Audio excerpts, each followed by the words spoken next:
For too long, people have been afraid to call out radical Islam for what it is. Because if you dare to speak out, the left will come after you, your family, your reputation, and your job. They'll try to ruin your life just because they disagree with you. That's how they play the game. One of the radical left's go-to tactics is to accuse anyone who disagrees with them as being a racist, a bigot, or intolerant. They've tried that with me, calling me an Islamophobe for calling out the evils of Islam. But there's only one problem with that strategy. One, radical Islam isn't a race, it's an ideology. It's a choice. And I would argue it is a cult. So no, I'm not an Islamophobe. If you want to peacefully practice your religion, that's fine with me. That's what our Constitution gives you the right to do.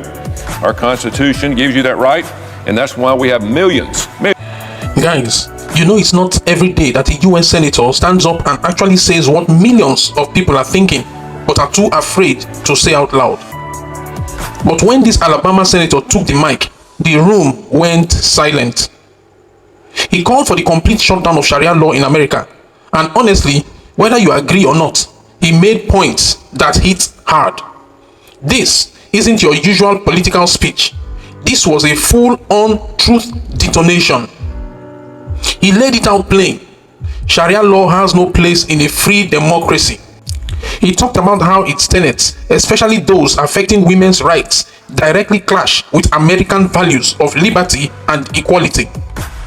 He brought up jihad, not as a talking point, but as a reality we can't afford to ignore. And then he said something that stunned everyone. It is not Islamophobia to defend freedom. It is common sense. You could literally hear the tension in the room. But what made it even more shocking was how he turned the spotlight on the left, accusing them of protecting the wrong side. He said the left attacks anyone who speaks out against radicalism, while turning a blind eye to the oppression happening under its banner. And whether you are left, right, or center, that is a point that is hard to dismiss. I mean, you really cannot dismiss that point. Mr. President, I come to the floor today to talk about two bills I recently introduced to shut down Sharia law in this country. I ruffled some feathers a few weeks ago when I came to the Senate floor to talk about what I believe is the greatest national security threat facing the United States of America: radical Islam and Sharia law. The Democrats and the mainstream media, they've been coming after me ever since I started talking about this subject. But after spending 40 years coaching, I don't really care what people think about me. I love this country, and I want to save this country for our kids and our grandkids. You know, I was back in Alabama this weekend, and I heard from countless Alabamians who told me they are 100% behind what I'm talking about. At the end of the day, I work for the great people of Alabama and the great people of this country, not the pearl-clutching media that is out there hammering me every day. Speaking of Alabama, I'm proud that the Yellowhammer State banned Sharia law a long time ago. For too long, people have been afraid to call out radical Islam for what it is. Because if you dare to speak out, the left will come after you, your family, your reputation, and your job. They'll try to ruin your life just because they disagree with you. That's how they play the game. One of the radical left's go-to tactics is to accuse anyone who disagrees with them as being a racist, a bigot, or intolerant. They've tried that with me, calling me an Islamophobe for calling out the evils of Islam. But there's only one problem with that strategy. One, radical Islam isn't a race, it's an ideology. It's a choice. And I would argue it is a cult. So no, I'm not an Islamophobe. If you want to peacefully practice your religion, that's fine with me. That's what our Constitution gives you the right to do. Our Constitution gives you that right, and that's why we have millions of Christians, Jews, Mormons, Hindus, Buddhists, and peaceful Muslims who worship freely in this great country of ours called the United States of America. But if you come here, you are expected to assimilate to our country and our values. I recently saw a stat that absolutely shocked me. We have 42 million people in this country that are on food stamps. 42 million. You would think these people are just Americans who have fallen on hard times, which is who the program is for. But a disproportionate amount of these 42 million people are immigrants. 45% of Afghanistani immigrants are on food stamps. 42 of the Somalian immigrants are on food stamps. And 59% of all illegal aliens are collecting food stamps. 59%. So clearly, these people are not coming here and assimilating in our America way of life by working hard and taking care of your family. What an idea. They are coming here to mooch off the American taxpayer. It's wrong, and we need to call it out. But beyond the taxpayer concerns, this religion is also fundamentally incompatible with our Western values. So wake up, America. The Quran instructs Islamists to fight Jews and Christians, along with anyone else who doesn't believe in Allah. Simply put, radical Islam teaches that it is righteous to kill Christians. It's righteous. There's no peaceful coexistence with this type of people. None. Just look at the Middle East and North Africa, where Christians and Jews are being slaughtered by the thousand. Where's our media? Where are they at? More than 7,000 Christians have been slaughtered by radical Muslims in Nigeria so far this year. 7,000. That's 35 people that have been killed every day this year. Where's the mainstream media? How come they're not talking about that? Radical Islam demands complete obedience, complete, 100%, and will kill you if you dare to speak out against their beliefs and ideologies. This isn't anything new. Muslims have been fighting to wipe out Christians and Jews for centuries. But now the problem isn't just confined to faraway Middle East. It's happening right here in our backyard in 50 states.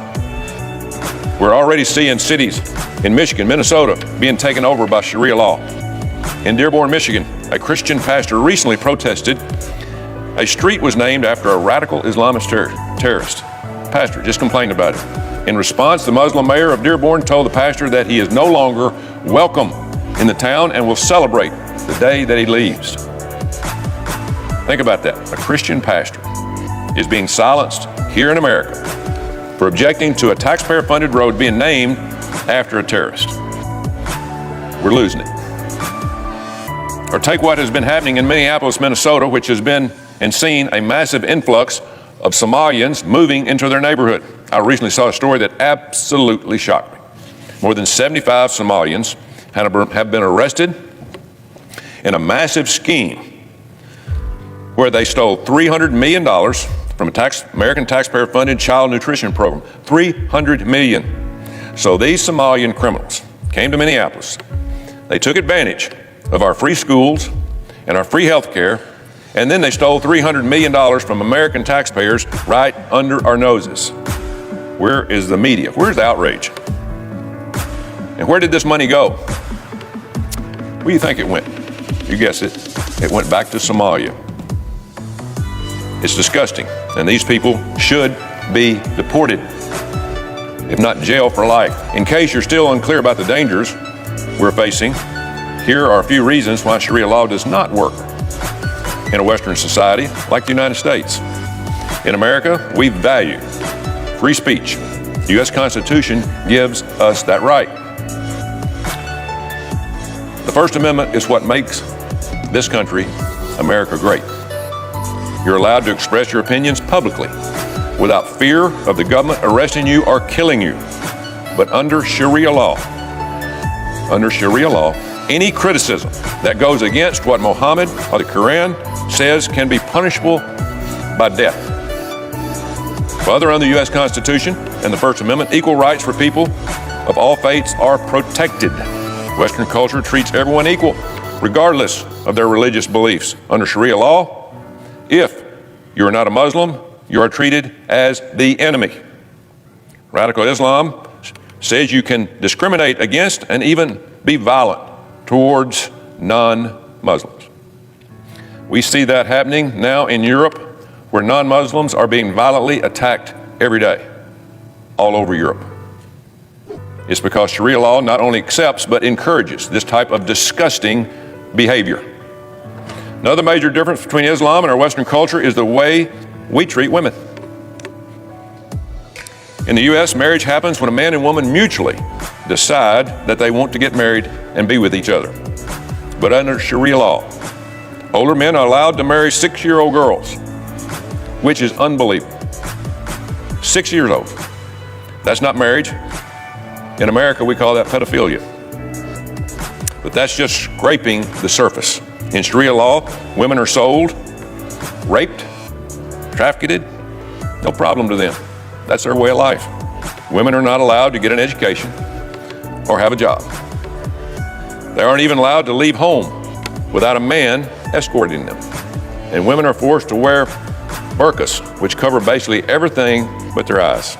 Meanwhile, men are allowed to have multiple wives, marry children, and do not have to cover their heads. It makes your blood boil. Not to mention the horrible way that minorities are treated in countries that follow Sharia law. There is no tolerance in these countries. If you live in a country that practices Sharia law and are not Muslim, you're lucky if you aren't thrown in jail or killed. That's because Islam and Sharia law teach that you must hate non-Muslims and should wage jihad, which literally means holy war against people who do not believe.